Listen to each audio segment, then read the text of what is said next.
Nagnaag! Halika dito. Mag-usap tayo. Hana, huwag ka mo nang magpabuntis, ha? Ang malmal ng katpod. Ayan si Tres. Ikaw, Tres. Wala kang trabaho, ha? Pabuntis ang pabunti. Nagpabuntisan. Ayaw mo to? Oh, ikaw, Nugnag. Huwag mo nang magpapabuntis. Ayaw mo to? Mahal ang katpod. Walang pambili. Walang trabaho si Tres. Alam mo ba yon? Pag hinahabol ka niya, tumakbo ka. Huwag ka magpahuli. Huwag ka magpabuntis. Kasi ang mahal-mahal ng katpod. Entendes? Entendes?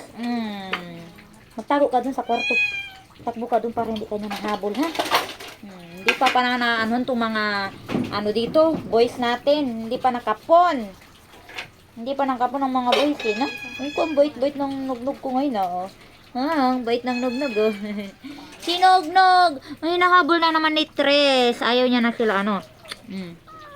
Ano po? Ito. Po, ganda-ganda naman kasi baman. Black Beauty ang aming Nugnog. Di ba? Black Beauty, ikaw? Po. Huwag ka mo na magpabuntis, ha? Na, wala mo nang pabuntis. Kaya mahal ang cat food. Alam niyo ba kung magkano ng cat food nyo? 120, 130, 140, 150 kilo.